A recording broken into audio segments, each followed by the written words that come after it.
Hi, and welcome. I'm Z, And I'm Keith.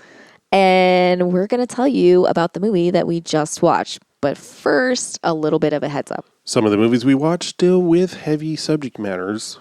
In order to talk about these emotionally delicate things and the heavy subject matters that we sometimes cover, we add humor and crude language to add some levity and to process our own trauma.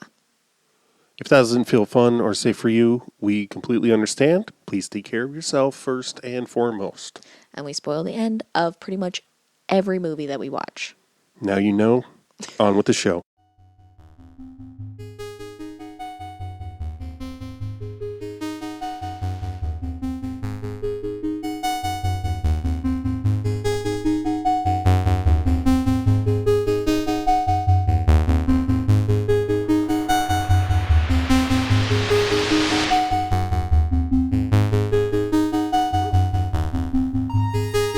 Boy, all fruit 5. Well, banana. Yep. Oh, Yeah. Are you recording? Yeah. Oh, okay. I was finishing my game and waiting for you to give me the heads up. Boyoyoing was the Boyoyo. was the go-yoing. Boyoyoing was the word. goyoyoing. Ooh. That's unnecessarily gross. The watermelon. The Walter melon. Is this whole movie going to be doo-doo stupid? Oh, man. I think I'm ready. I'm ready for another adventure rewatch. Oh, yeah, always. Is this old tour going to be doo-doo stupid? Walter, was it? What? Locked in your room for the... Yeah, and he's like eating nothing but mashed potatoes. Oh, man. Pat McCrotch. That's such a good... Oh, God. Okay. My hands and feet are registered as lethal weapons. What? You can't... What? Is this kid serious? Like, oh, fucking... It's really pushing my buttons. Anyway. Oh, God, that's such a good episode. Oh, Really, man. it's jam-packed. It's jam-packed. And I'm unsure what to say. Yeah. about this film. I think something that I found interesting, I read the trivia, and it was basically saying that, like, Cheryl, was that right? Cheryl, Dunye? yeah, she, like, in a search, basically, to find Black, queer, sort of film history, Right. and discovering there is none. Right. She kind of created her own mythos. And that is interesting, and I liked how much it's so raw. Like, there's so much that looks like it's just raw footage. Yeah. And so much that's sort of poking at the sort of academia of like sort of this Black queer history belongs to everyone, kind of, and it's not anything. I don't know. There was just like a few things. I don't know what you're reading, so I feel like you're bored with what I'm saying. No. Okay. I just started talking. You picked up your phone. I'm like, oh. Because I realized I didn't know, I wasn't certain about which year it was. 96. Thank you. Yeah, it was like there's a lot of stuff that's like there's a lot in it, I think, that makes I think it's very ambitious. It's what is interesting about it is that it feels like it's done very well in the sense of being like, I don't know how to make this movie, so I'm just going to put stuff together. And so stuff is put together, but it's like obviously it's all intentional. Yeah. But at the time it seems like just like, I'll try this, I'll try that, I'll try that. And like, there's stuff like street interviews with people. Oh, yeah. And like everybody being like, I don't know who the watermelon woman is. Like, oh, I've never heard of her. Like, just like You a mean lot Rosie of, Perez? yeah, like lots of stuff like that where, and then it's like filming, going to the archives, and how that whole scene was ridiculous in that, You mean when they go to the Center for Lesbian Information and Technology? Yes. Oh my God. And like how pissed off she is when they're filming the archive. No, that character was spot on. I know. I was like, oh my God. Like it was almost like, this is too much. Like, this is too much. Yeah. And like so much of it is, and I like, there's stuff that I don't feel comfortable like critiquing, but I want to mention. Yeah. Lots of like, that's the whole movie for me. Well, yeah, that's fair. But I mean, there is a lot of,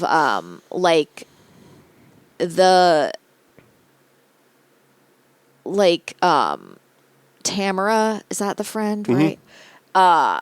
She is basically like giving Cheryl shit for dating a white woman. Yep. And like that sort of thing of like, she, there's sort of a, why are you hanging around white people so much? And that doesn't seem like the critique within the film of that is like an interesting one that I couldn't quite put my finger on. Right. So I don't necessarily want to like be like, ooh, here's my opinion of it, because that feels shitty on my end. But like, it does feel in a way like, because Tamara keeps like criticizing Diana, is that the white girlfriend? Mm-hmm. And like how she is sort of like wanting to be in black culture and stuff. And Cheryl's just like, I don't know why you're saying that. And then they end up breaking up. And, because she kind of, seemingly is like, oh yeah, I've dated a bunch of black people and stuff like that. And she's like, ugh. Which, that's, there is that. This is something that I find a lot, or I found a lot when I was like growing up around racism, is that like, is sort of this white, like, I'm above racism because I date black people. Oh, yeah. And so you hold yourself up on a pedestal of being like anti-racist because you fetishize black people, as opposed to like, it's one of those things where you're like, ooh, it's not quite what you think it is. And like a lot of white people don't understand what fetishization is of like, of other cultures and black bodies and like there is a fine line between appreciation and fetishization, appreciation and appropriation and all this stuff. And so I think my personal opinion of what this film was doing was not trying to tell you, but just show you how it is to be black and interact with those kinds of people, as opposed to telling you anything or explaining anything, just giving you sort of a look, because there wasn't a lot of like the personal stuff. Like, I loved all the video store shit. Everything in the video store was hilarious to me. I honestly would have loved more of that, because it was just so funny. Them like renting fucking porn on people's accounts. Man, that shit was so fucking funny to me. It was so good. Like, so many things are like, like just ridiculous shit of like coworkers and the boss just constantly being sort of like the most milquetoast hard ass ever, just being That's like, a great way of putting it. Yeah, like like, oh, these people, like, you guys, you know, and then just like not doing anything about it. It's And then also hilarious. being horrible at doing the job Yes. himself. Oh God, I loved it. I loved it. I was like, this is so accurate, and like how basically they like they're like not afraid of getting in trouble at the, you know, there's not like a, you know, it just I was like, oh God, this is so fucking funny to me. And yeah, it's a very interesting movie, and I think I was impressed at how, like, it seemed so, they did a good job of making it actually seem like it was Oh, yeah. really a real glimpse into this person's life. Oh, yeah. And finding out, like, you know, I do love the, like, little things that I feel, you know, like, there's lots of, like, little things where, like, they refer to, like, someone being in the family, Yeah. you know, someone being a sister, stuff like that. And I'm like, oh, I love this because this is like, you know, it's still coded language. Despite the fact that like they're out, there's still like remnants of coded language and stuff. I mean, like, you know, someone being a sister means that, you know, they're black or whatever, but like you know, I was like, but there's still like sometimes a need for like coded language and stuff like that, and why and how, like, and I really liked the part where she's talking to Faye's partner, and like, you know, you're hearing the letter being read, Yeah. and how she's like, you know, her perspective of it is completely different Yeah. than Cheryl's perspective of it. Right. But like there's space for that perspective. And what Cheryl says at the end where she's like, you know, it's your world, like, you know, like your world and my world aren't the same world. And we, like, I don't know, just what she said, like, there's room for your, like, how she feels about it is valid, but like how I feel my relationship to Faye and the Watermelon Woman is also important and isn't something to be dismissed. And I really appreciated like that sort of, like, just be like, you know, like, because people will talk about like the older generation, like the older generation will get like pissed off if you say queer, you know, they'll be like, oh, I don't like that word, right. you know, but like, and that's fine. Like, you don't have to use that, you know, that's a valid feeling, but the younger generation using it and reclaiming it doesn't take away anything, you know, and having that sort of like your feeling of not wanting, like, you know, because, okay, so the plot of The Watermelon Woman is basically Cheryl is trying to sort of, the main character is sort of trying to make a movie about these like 30s. Hey, Okay. go ahead and finish. 30s, what they call like mammy films. And sort of there's not a lot of information, and this is true for a lot of things. Even white women didn't get a lot of credit back then, but like for a black woman, she was like for a lot of these credits, like nothing existed. Like these black women were in films, and very few of them were like even credited. And so she was on a mission to find more information about one in particular who is known as the Watermelon Woman. And so she's like trying to find information on the Watermelon Woman, and like she's going to like the library, looking up archives, like doing all kinds of things that you would do in order to research. And there's not much on. What I love about it is it shows a pre-internet Yes. Yes. research Yes. environment, let's say. Yes. Also not academic. She definitely is academy adjacent, but Yeah. she's not in school, right? No, she's doing right. that, She's not in school. Yeah, yeah, and yeah. she doesn't really. I mean, it's like the public library. Yeah, yeah, yeah. And I don't think at any point she goes to a university. Oh, is that not where Clit is? Unclear. Okay, okay. I just assumed because. Yeah.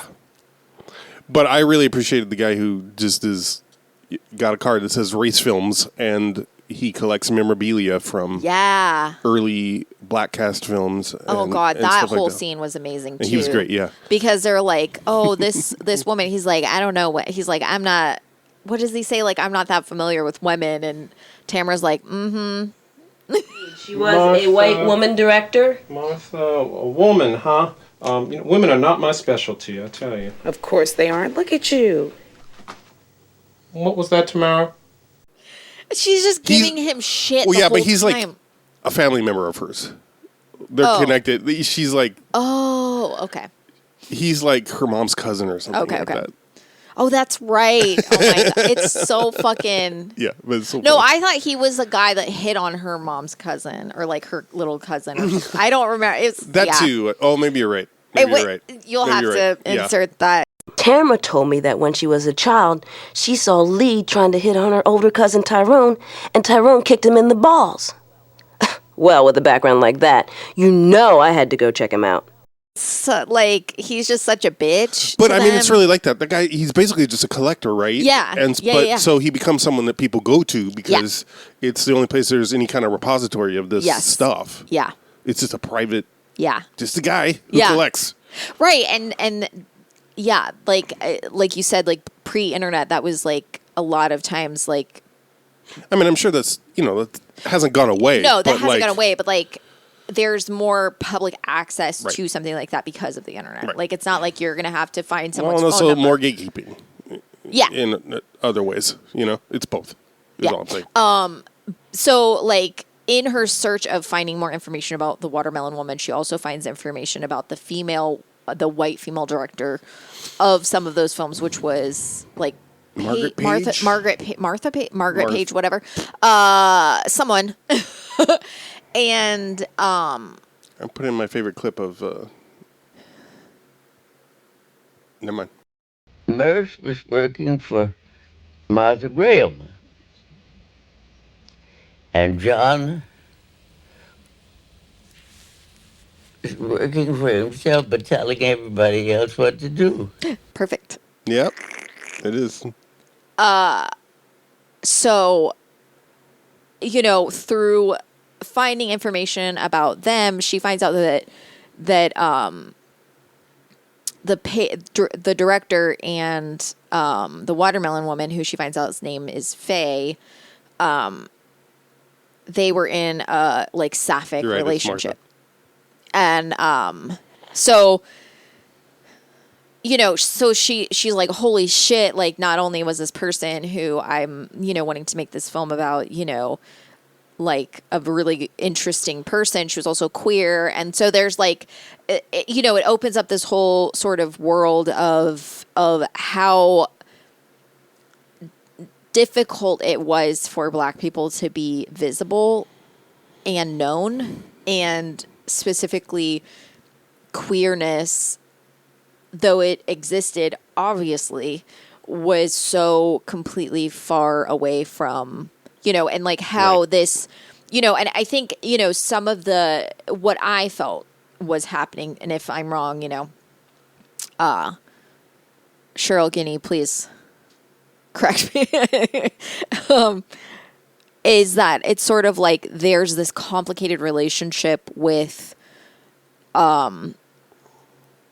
whiteness and white people, and Right. how like in a lot of ways like white people can open the door for you, but that doesn't necessarily mean that once you get inside you're safe, or that you Right. won't have the door closed in your face, which I think is a very important and interesting. And also, like I said, it doesn't really say a lot of, it doesn't tell you this. It just shows you all of these things, and it shows you the complex relationships that people have with these folks. Like she's interviewing like her mom, then her mom's like friend, and then she, is like, oh, I know this there's all kinds of like interconnectedness of like, oh, this person introduced me to this person. And even like Diana, Diana, whatever, the white girl, Mm-hmm. her, like, her family was friends with the family of the white director, you know. Right. So, and then when ends up having a connection Cheryl to- tries to interview her, like, the sister's very like, sister- no, my sister wasn't gay. Like, I mean, she doesn't say that. She was like, she was not like that. Like, that never happened. That wasn't true. And like,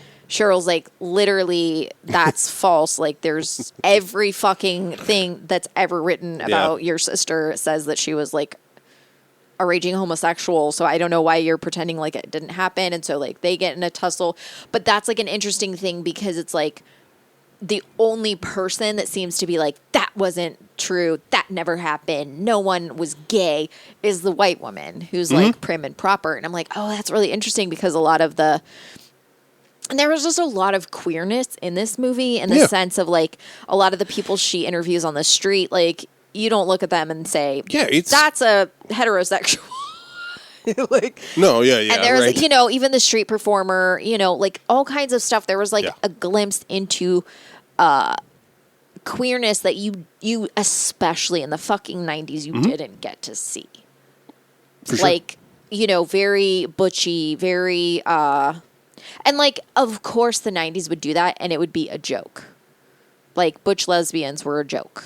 Oh, yeah. You know, I think, oh gosh, what's it called? I can't remember what it's called. There is, it's not, it's called, I sound like such a fucking dork. A lot of white people like appropriate, like there's specific terms for being like, a black, like butch lesbian, like there's specific words for that. But like a lot of white people will be like, oh, that's me. And it's like, and they're like, no, you don't get to take that. And it's always really, interesting. I can't remember. It was like a big whole thing on TikTok for a while. Yeah. That white people were like, if you're more masculine than you're, and it's like, nope, that's just for black people. And they're like, no, it's anyone. Bumbleclot.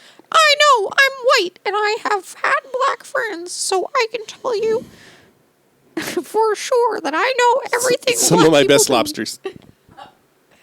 It's always like so interesting to me when people will be like, I'm not racist, or like, I can't have a racist bone in my body because I'm married to a black person. Open the I'm schools. like, oh God, please shut the fuck And by up. open the schools, I mean open a book. And I think Keep the schools closed. I think that's something that can be hard for me because I'm like, I don't know, as someone who tries to make sure that my ears and eyes are open when black people speak, specifically about their own experiences. They can have Embarrassing. they can have extremely racist parents or parents who think that they're completely, you know, non-racist, but have not done anything to actually be anti-racist. And when you have kids that are not white, like it's important to, and a lot of people, but it's still the same fetishization. Like a lot of people think, and like growing up, like in the South, it was like a big thing. Like, you know, to end racism, we just will marry Intermix. people. Yeah. And it's like, that's so, and you know, people will poo-poo, as they say, people will look down on like black folks who will not date outside of their race. Oh, there's a lot of. And it's like, why would they want to? Why would anybody want to? I say this every time we come. I probably say it every June and every February. Yeah.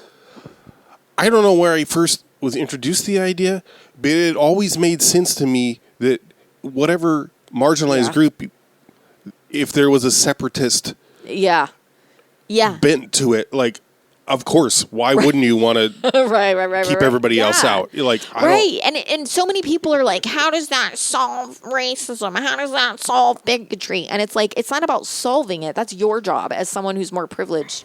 That's your job to solve it. They're trying to stay safe. au contraire. Yeah. Yeah, exactly, though. Like, And I don't like, and it's so weird because I think there's some sort of like, when people talk about it, there will be, I think there's like a parasocial thing, like of like, even if you don't know that person personally, or if you do, or if they're married or single, it doesn't really matter. Like if you hear like, I'm not going to date like a black person saying, I'm not going to date someone that's not black. It's like, oh, why wouldn't you date me? And it's like, fuck off. They're not going to date you anyway. Well, no, it's the same thing about, like men who are afraid of getting hit on by men. Yeah. Dream on, honey. Yeah. And there's also that thing that like men are afraid that men are going to treat them like they treat women. Right. You know? Yeah. And I don't know. There was just like what I liked about this movie is what I thought I would like about it going in, which was that it seems like the sets seem Oh, right. Yeah. like, okay, I'm trying to think of how to word this. Like the sets seem okay. It's like the characters are what sets the scene and not the environment that they're in, you know? And that's something like what I was saying, like, I feel like Hal Hartley was able to do this where, you know, he didn't give you an intricate set that people had to move within. He gave you a very bare bones set, and then your eyes automatically follow the characters. And it's not necessarily that this film was bare bones, but like the whole, like there's not, because it was like a lot of it seemed to be shot on like video, as opposed to, you know, like film. Well, you know, it was all film, but like a video record, like a handheld recorder that was like, well, that would have been many. Well, it could have been VHS, you know, or yeah, right. But I mean, there's still film. Yeah. It's that's all I was saying. Okay, like, sorry. you know, it's you said not. I heard all film, so I didn't know if you were. Well, I'm I'm not saying trying it to- was all. I'm It not was trying to all split shot hairs. on something that it wasn't. None of it was shot digitally. I don't think. Right. Is what I'm saying. Okay. So, you know, but like some of it is like, you know, like the definition is like lower, or Right.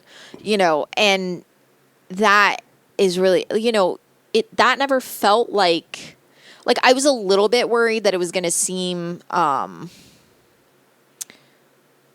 what do you call it, like it was going to take you out, you know, that it was going to be like, or it wasn't going to feel like you were watching a documentary, or it was going to feel like you were watching a film that tried to put a documentary in it, but it actually flowed back and forth so well. Yeah. And I did not feel taken out. Like I felt like it flowed enough and it made enough sense that I like. And there were some scenes that like to me were so ridiculous and hilarious. Like the scene where she's just like pulling over on the side of the road and like banging on her car, and then that's it. That shit's so funny to me because I'm like, there's no reason to put this in there. That's so fucking funny, but Or that's just- also life. With her and Tamara just dancing, or Yeah, shit like that. Where you know, I it was so like some of it really did feel like filler, but it did, but like also like I do want to see that.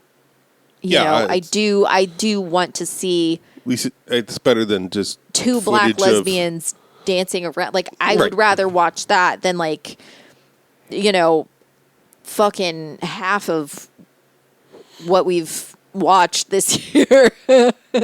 Damn. I'm saying half, like half of the filler that's in everything we watched this year.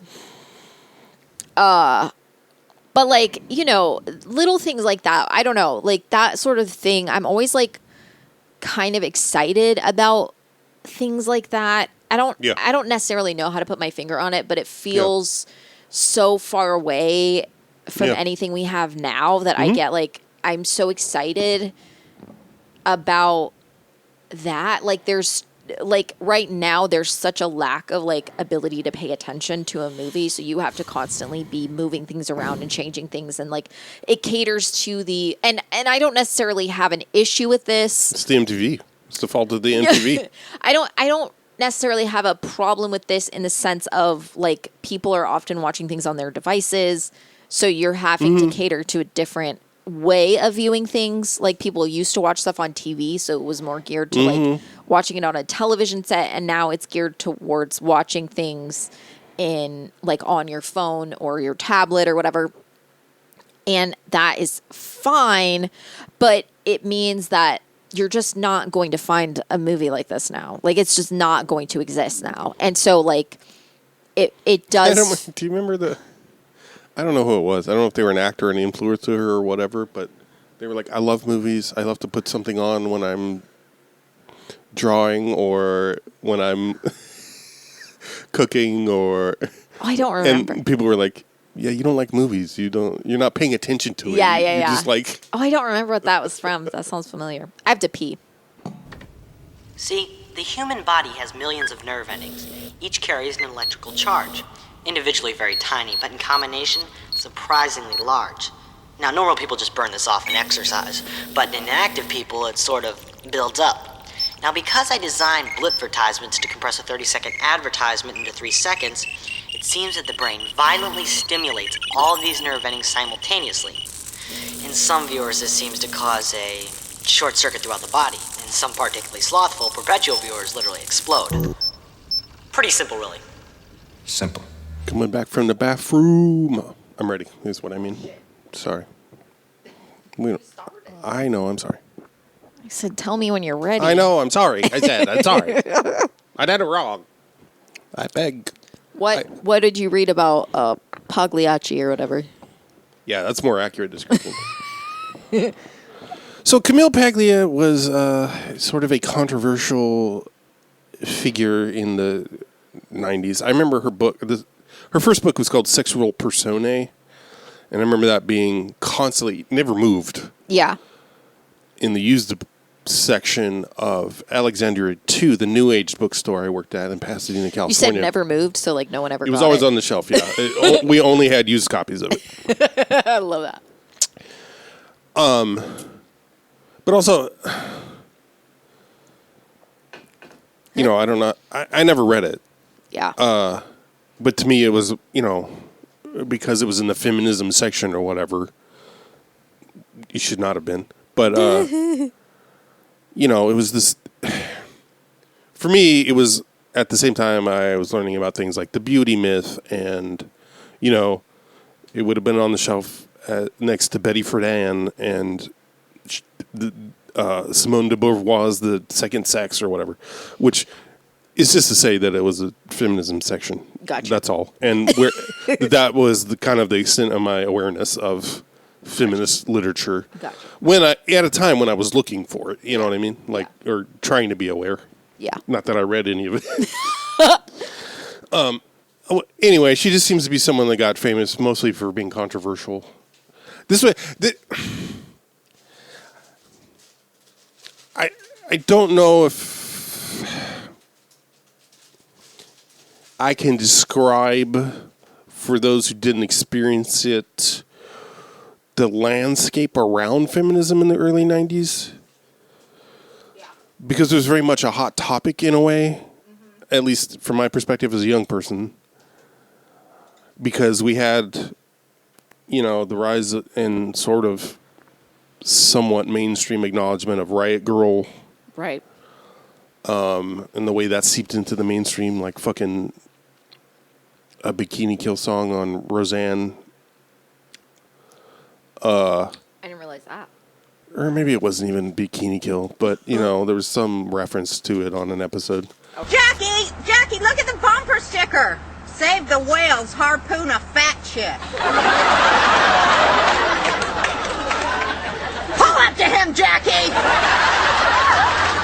We'll show him a little bikini kill. Sister! Like, I don't want to give too much space to her because she should not be taken seriously, this person, Camille Paglia. Okay. But the point is, she was in this film. I remember she was in Hearing Fool doing the same bit, just being herself or whatever. Basically, she's talking about, like, Western culture.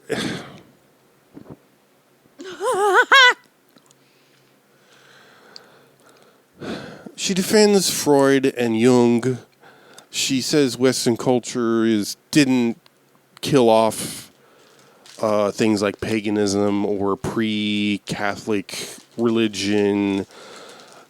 She also has great statements in there like,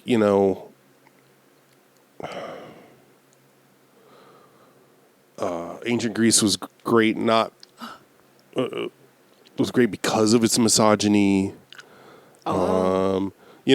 Despite everything being available to women today, there's still no Mozarts or Kant or these great Western philosophers or creators.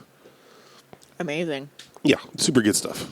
So someone you should definitely take serious. So she's like the rage baiter of academia. Exactly right. Okay. Of feminism of the 90s. Well, I mean, Sexual Persona came out in 1990, so, she's working from earlier things, but... I'd love to hear her take on sex work. I bet you would. You'll be happy to know she identifies as transgender. But uses she, her? That I can attest to. Okay.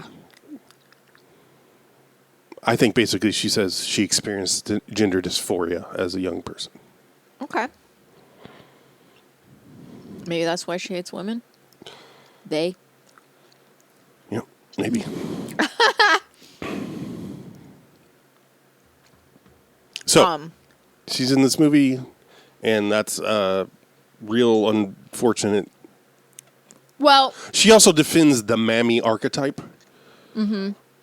Is her role in this film. One of the things she does in this film. Yeah, that's something that I didn't necessarily know how to take, but I was like, I do appreciate that, like, this sort of like, no, you should look at these figures that have historically been problematic as hopeful and joyful.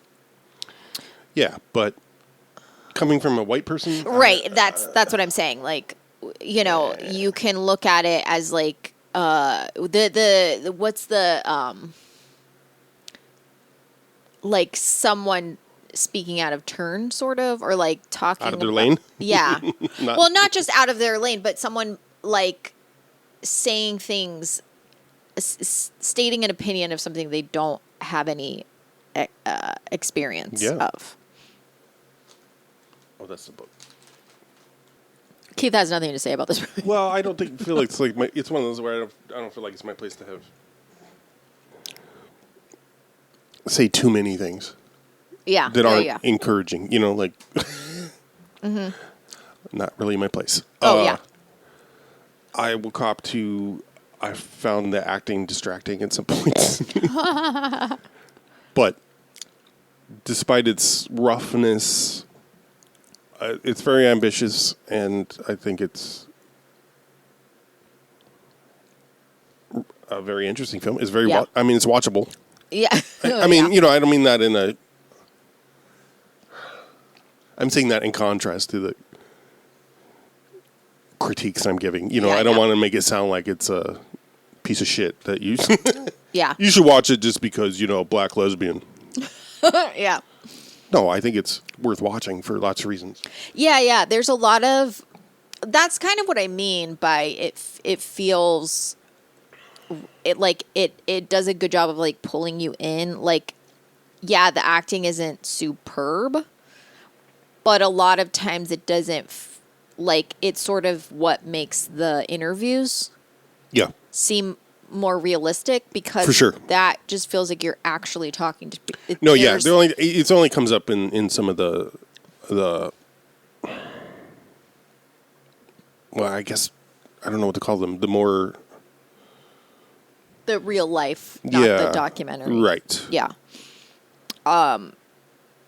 Yeah, and I was like, at first I was a little bit like, oh, they kind of, but then I found it like more, I don't know, I think I found it less like bad acting and more like, no, this actually feels kind of how people would interact with each other if they're not great with confrontation, or like, they're like frustrated. And so it felt like as it went on, it felt more realistic. Yeah. And I don't want to say that's what made it feel like it wasn't great acting. It's just like, it felt like, you know, they would keep, like, if they would stumble over a line, they would keep it. Yeah. And stuff like that. And, like, I was like, oh. At first I was like, ooh. And then I was like, oh, no, that makes sense. Because if you're having a conversation, that will just happen. That's just what you would do. So I was like, oh, okay. This is actually, like, you know. Yeah. Yeah. No, there definitely was like a lack of perfectionism. Mm-hmm. I got scared that it was gonna sound like I was saying professionalism. I was like professionalism. A lack of perfectionism that I think gives it a realism that makes it almost uncomfortable. Well said. So that was something that I found very interesting. Yes. I think it's cohesive, you know. Yes. Like almost despite itself sometimes. Yeah, right. That's kind of what I mean by like the way that it's so like fascinating. The things that they choose to do via the documentary style versus what they do like in person, and how there's like, you know, I kind of assumed that there would be more like real life stuff happening as opposed to like the documentary style, but I think there might even, I can't tell which, it's either even or I think there's more documentary style, which I was like, oh, this is really interesting. They're leaning more into the documentary, and the real life seems to be taking sort of a, like, not a back seat. It's not quite what I mean, but it's like the focus really is on Faye. And what, even like a lot of times, even in the conversations that they're having, it's about the documentary or like what they're going to do or like who they've interviewed or, you know, who they want to interview, stuff like that. So I was like, oh, this is really interesting because it is sort of like, and I like how there's like a scene where like Cheryl's talking about how her and Tamara's friendship through the documentary has become like sort of tumultuous, and she doesn't understand what that is. And that was like super interesting. I don't know. There was just like little things like that made it feel more real. Yeah. And more like confessional, sort of like, right. I need this project, you know, because I need to find connections. Yeah, it does almost it does almost feel like, even though as you're calling them, real life scenes are clearly I don't know what to call them. It's like metafiction almost. Yeah. I guess. Because it's a performance of right. But yeah, the fact that they're not more polished than the documentary style stuff.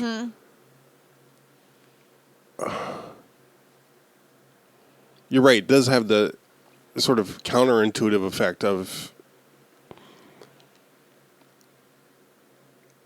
I'll say it this way. I can imagine like if someone had done a similar combination of, you know, this character is doing a documentary, but it had been more polished. Yeah. I'm using air quotes for that.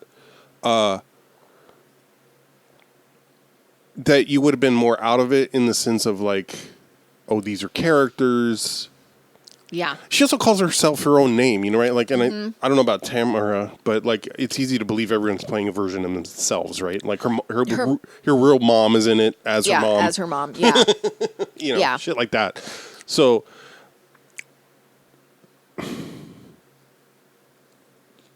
yeah, I don't know what I was going to say about that, except that.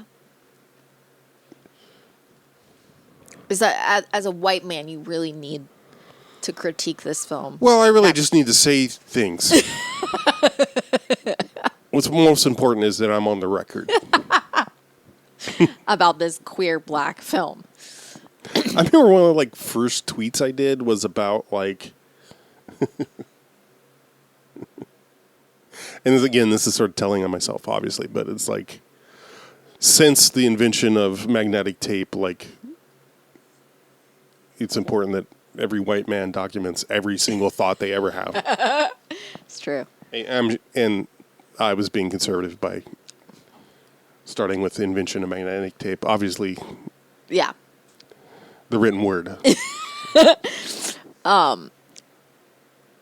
Yeah, Yeah, but even in the written word, you lose some condescension. That happens. possible, You it's possible. really That is the need risk. to hear that that judgy bitchery of white man.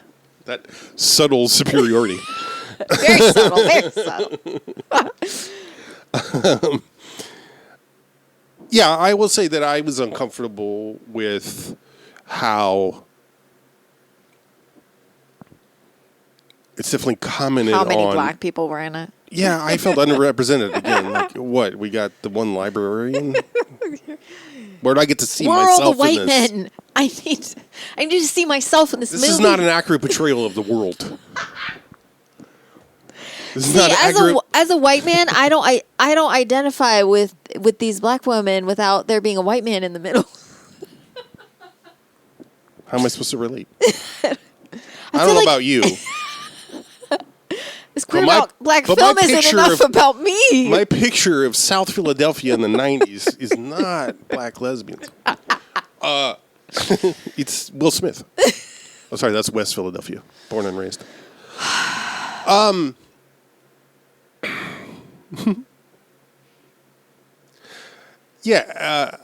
Uncomfortable in that I didn't know what to do with how it is brought up. It's really confusing to me. Yeah. that we do have Tamara saying, being critical of Cheryl wanting Yeah. to date white women, and even says she wants to be white. Yeah. Mm-hmm. That's all we get?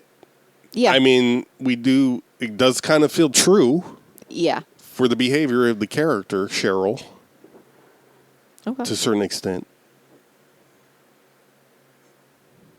But her whole drive is to go to Hollywood, Yeah. seemingly. Yeah. I mean, I think there's some... Cheryl's.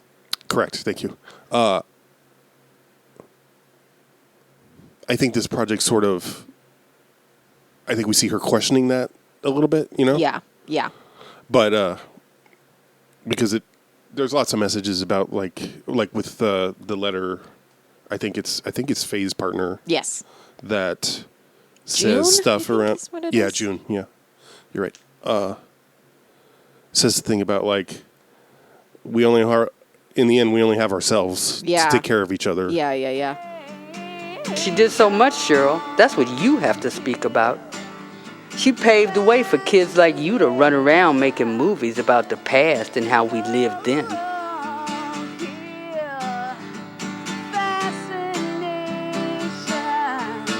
Please, Cheryl, make our history before we are all dead and gone. But if you are really in the family, you better understand that our family will always only have each other. And that's sort of framed with that like about that sort of the lesson Faye learned by her interactions with Yeah. Martha. Yeah. So it doesn't give us easy answers, I guess, is what I'm saying. That's sort of what I was saying. Like Not even answers. I think it's...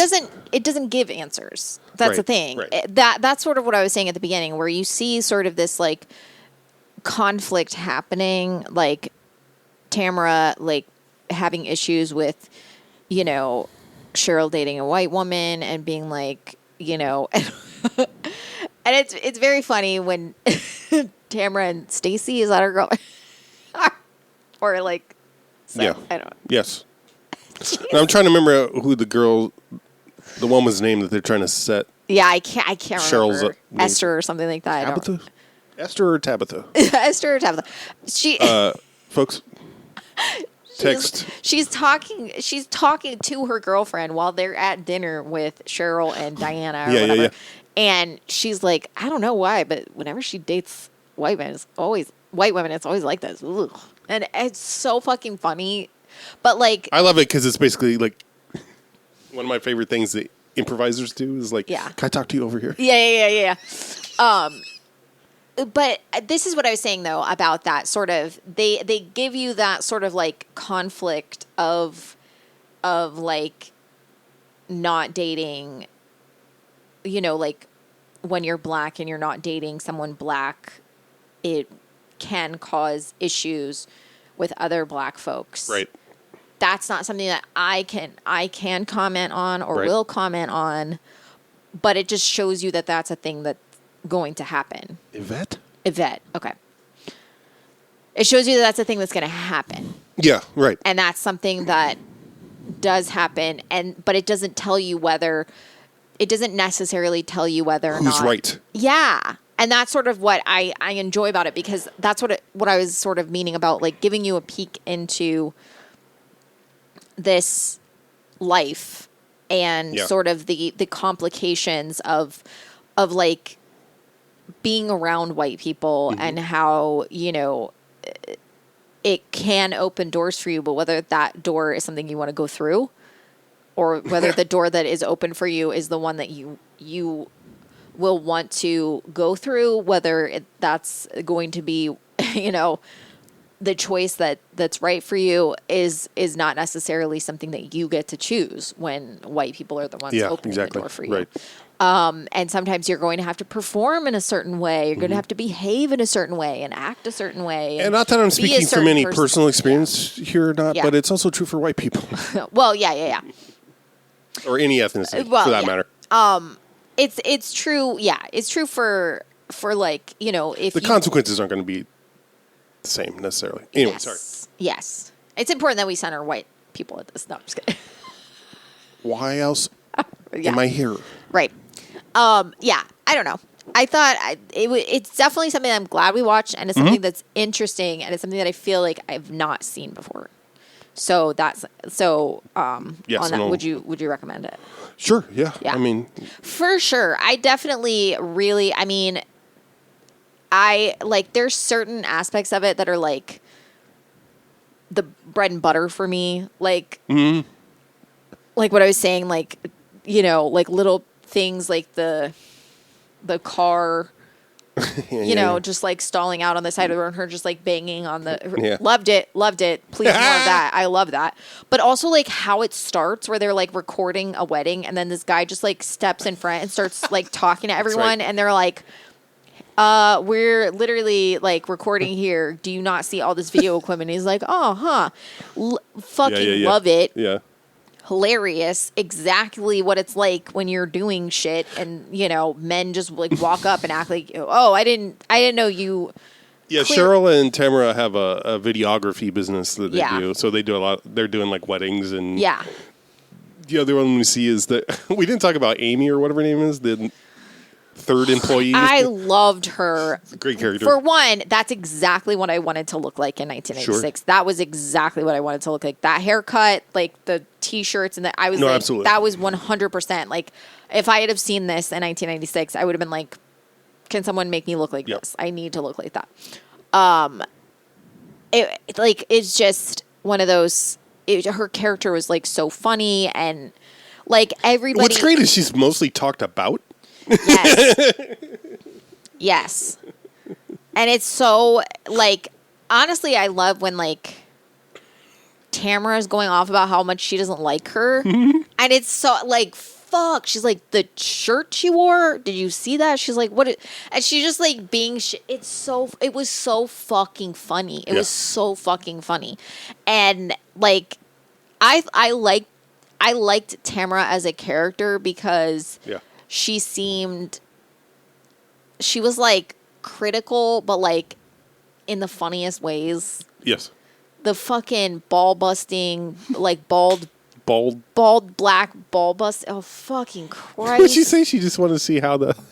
Oh, God. Anyway, I got to put that whole scene in because it's hilarious. Oh, fuck.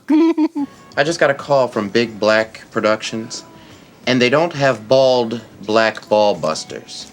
The rest of her order is here.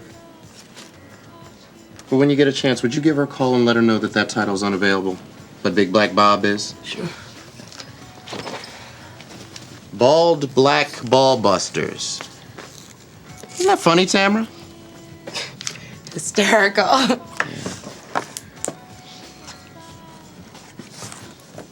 You said he never checks that stuff. I know he knows I ordered them under her name. He usually doesn't, but bald black ballbusters? Tamara, what's up with that? Okay, I was like curious to see what they'd look like without hair. Oh my God. Like all that shit was like truly, and the fucking like Bob. I think that's boss? his name. Yeah. Sounds right. Because he kept saying Bob, the Bob system, like he kept calling it Bob system. Oh yeah. my God. I didn't put that together. I thought it was like something like. I know. Yeah. Like the payment system processor or whatever. Yeah. Like a POS, like point of sale. Yes. I didn't click it till he's like, have I shown you Bob's system? And what was it? Amy or whatever is like, Bob, I've worked here for months. And like, it's just dumb little shit like that. Yeah. It's like Absolutely. so fucking funny. We're always suckers for. Yeah. Like, I don't know. Like a lot of it was just, when he's like, I don't even remember what the scene was, but it ends and Bob is like, says to the customer, he's like, "Do you want a job?" Like, fuck. Ridiculous. Like, and the guy's like, "Yeah." It's also great because like Tamara's working the counter or whatever, and the guy brings up. Yeah. Oh, it's when she's on the phone. She's on the phone and she's talking to Cheryl, and she's like, Bob's clocking me right now. But he's like right next to her, and he's like, and she's like, "Oh, I'll get this for you." And he's like, no. He says, "Go take this in the back." It's just his clipboard. He's like, "Take this in the back."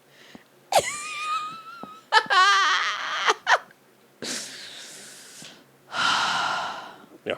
It's funny. But yeah, check it out. Yeah, it's interesting. It's funny. It's I believe it's on the Internet Archive, so that would make a lot of sense if it is. I think that's how I got it. So if so, I should do better about linking to sources that are legal. It's so hard. So many things. There's a lot of things on YouTube, the Internet. I recently discovered that Stuart Gordon himself, filmmaker. Yeah. We watched several of his movies for the podcast. He has uploaded his own films, various versions, many of them, on the Internet Archive. So you can watch things we've seen like From Beyond. Yeah. Dolls. Reanimator. Several different cuts of that. He has a no essay version of that. Right. So that's cool. And something else. Some of the other things. Some that we've seen and some that we haven't. Robot Jocks, which we haven't watched yet, but We have not watched that yet. anyway, it made me want to watch. This film has made me want to watch Born in Flames, so I might do that. Okay. Yeah. I haven't seen that in a minute. No, I haven't seen it in a very long time. Yeah. And I'm very curious what I would think. Yep. The more time that goes by. Yeah. Yeah. So it's been at least 10 years. I can't remember if it was before you and I got together, right before you and I got together, right after you and I got together that I watched it. Because I watched it at Microcinema. Oh, okay. Hallways Microcinema, which was I've talked about it on the podcast before, but it was a friend of mine had showings of, he had it was a really fun, really cool thing where he had like a long hallway in his apartment that was like nothing. Like it was basically a huge hallway leading to his apartment inside his apartment. Yeah. And so, he didn't know what to do with it. So he would have like movie showings and like art showings in that hallway. He would like set up chairs, and there was like enough for there to be like 2 or 3 chairs and room for people to walk through. And he would set up like chairs and stuff, and then he would either like he would have someone like as a guest, or he would just have someone like curate stuff. He really loved other people having events, and I've talked about it before. It was where one of the guys that worked at the college where he worked, a professor from who was like born and raised in Ghana. And it was I loved it because it was he was so fucking cool and like everything he talked about, and he was like so excited about, you know, Ghana, and he brought Ghanan chocolate and like, Oh shit. and like had us all taste it, and he was like, isn't it so good? Like, and I was like, this is so cool. Like, because like Swedish chocolate, Swiss chocolate, whatever, is like, you know, the best chocolate. Where do you think chocolate is? Yeah, cacao is not native. Is literally not native to Europe. It's not. Not even the Gulf, Persian Gulf. But it's, from my understanding, it's not even grown there. Like, it's not even about not being native there. It's not even grown. Like, literally, it's all grown in like Africa, like places in Africa that it then transports to Swiss and makes chocolate there. And then it's like, we make the best chocolate in the world, and they're just literally importing it from elsewhere. Yeah. And it's like, cool. It's here for colonialism. Yeah. Which, you know, so, you know, him giving us Ghana chocolate, it was delicious. I remember being like, this tastes fucking delicious. I don't, you know, and he's like, isn't it so good?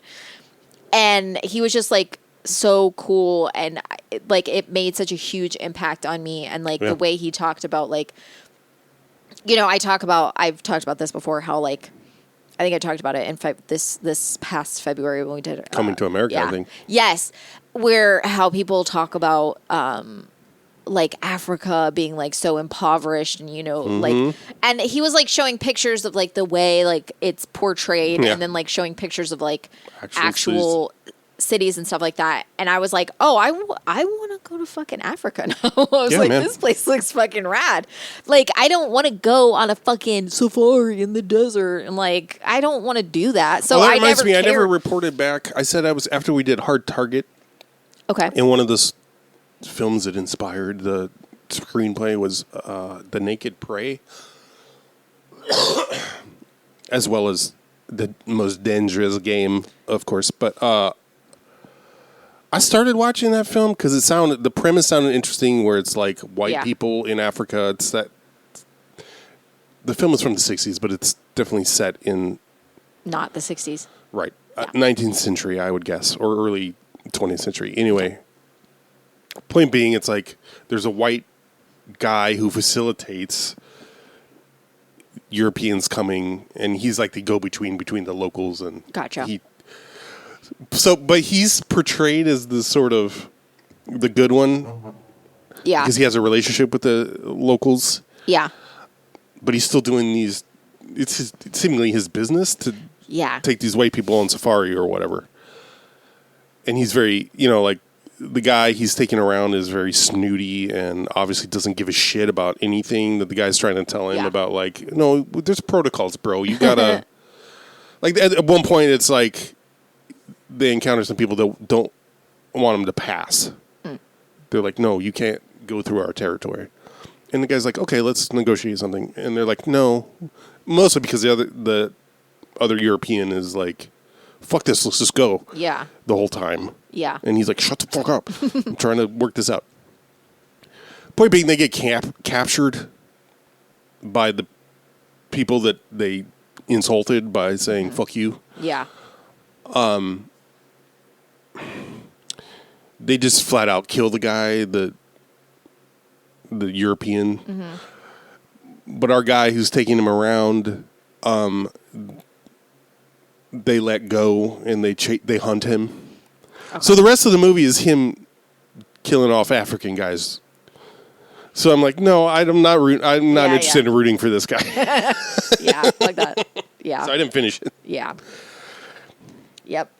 But it was intriguing in that it was from the 60s, and you know that was definitely a decolonial moment for a lot of African countries. Were like rejecting and, you know, violently resisting colonialism. So the fact that it was kind of sympathetic was interesting. Yeah, was almost interesting. Right. That's all. Well, watch the Watermelon Woman. Watermelon.